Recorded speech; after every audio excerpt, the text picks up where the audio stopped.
YouTube. This is this is Tim Onstad, and I want to talk to you personally about my reactions to the latest E3 press conferences.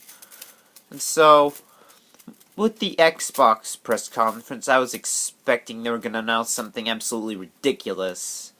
And something about how the system is a cable box and all that stuff. But no, they actually focused on games. This is quite an improvement.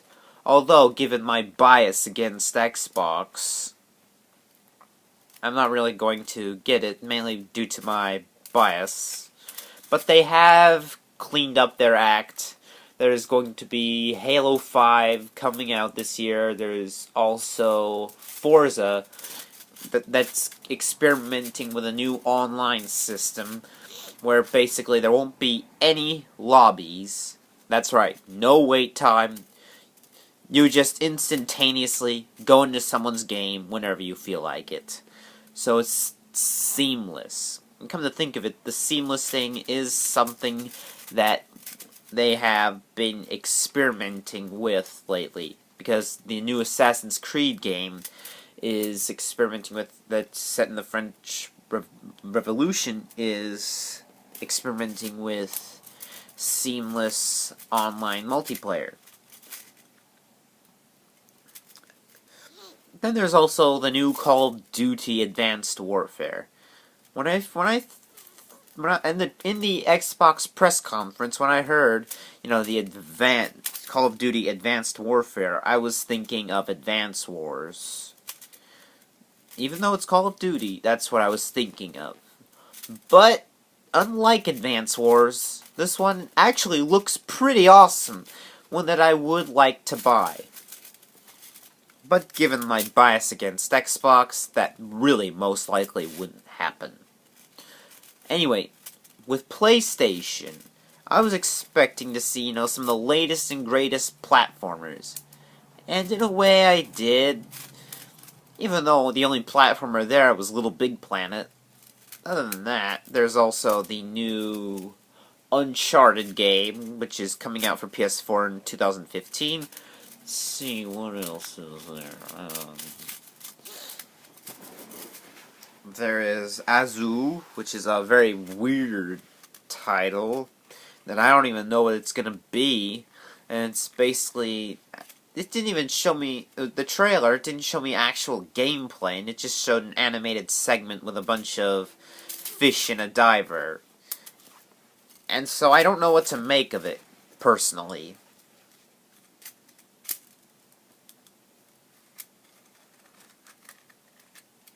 And then there's this weird game that has you exploring foreign planets, finding various different species of animal. And it did show me actual gameplay, but I don't know what to make of it. I really don't.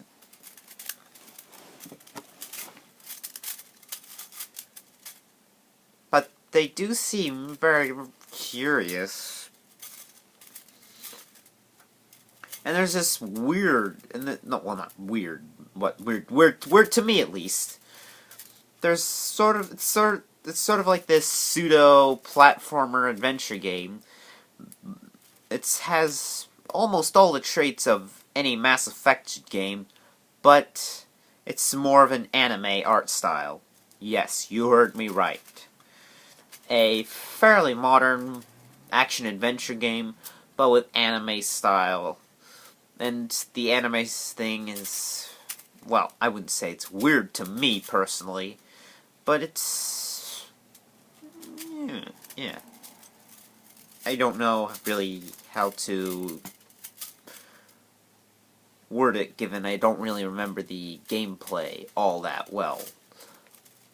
And so, basically, the Xbox and PlayStation press conferences, even though I've never seen the PlayStation press conference, both of those at E3 resulted in a big, fat meh.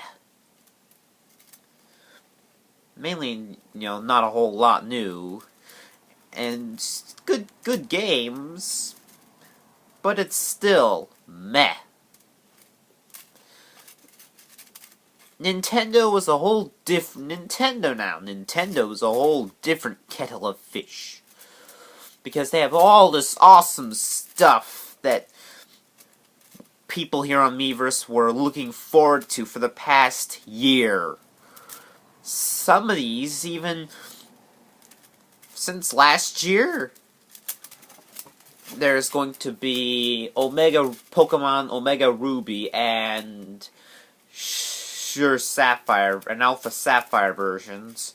And it's introduced the Mega Evolutions of Seafile and Swampert.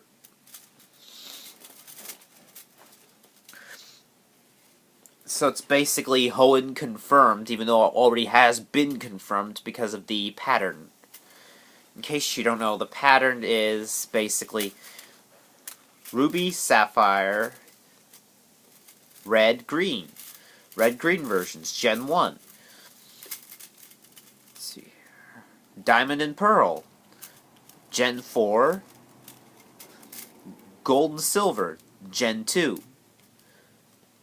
And notice how, and now, Hoenn on 3DS. Notice how Gen 1 remade on GBA, Gen 2 remade on DS, Gen 3 remade on 3DS, and therefore I could safely predict that Gen 4 will come out on, without a doubt, on the latest handheld of next gen. I'm not sure what that will be. Anyway, because that wasn't from E3, sorry, pardon for the digressing.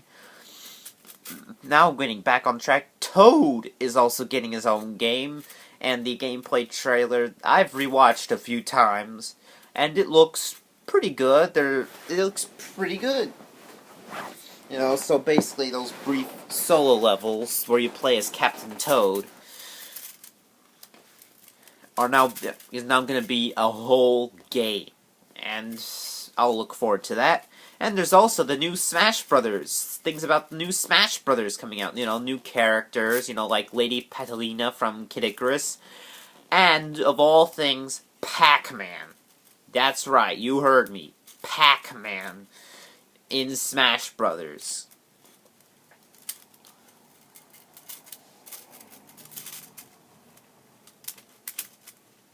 The remix is pretty good, and also we're also going to be looking forward to Yoshi's Epic Yarn, which is sort of like Kirby's Epic Yarn, except it's more applying to a Yoshi story type of game.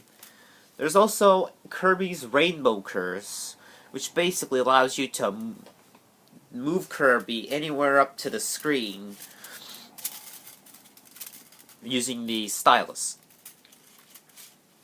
That is going to come out on Wii U.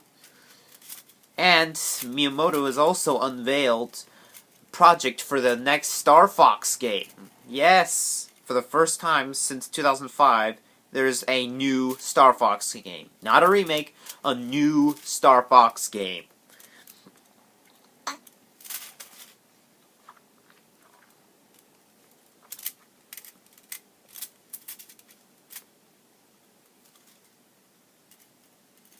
And the new franchises that Nintendo has devised consist of, let's see, there's this one mech game, so it's sort of like Titanfall, except on the Wii U. There's this other Wii U exclusive that's sort of a first-person shooter. I can't currently think of the name right now. Maybe you could tell me in the comments. And the final new project is basically where you're controlling these video cameras at a base. It's still very early in development. I'm not really sure how that would work, and I thank you very much for your time. This whole thing wasn't scripted, and I haven't done a whole lot of research, so I thank you very much for your time, and this is Tim Onstad, signing out.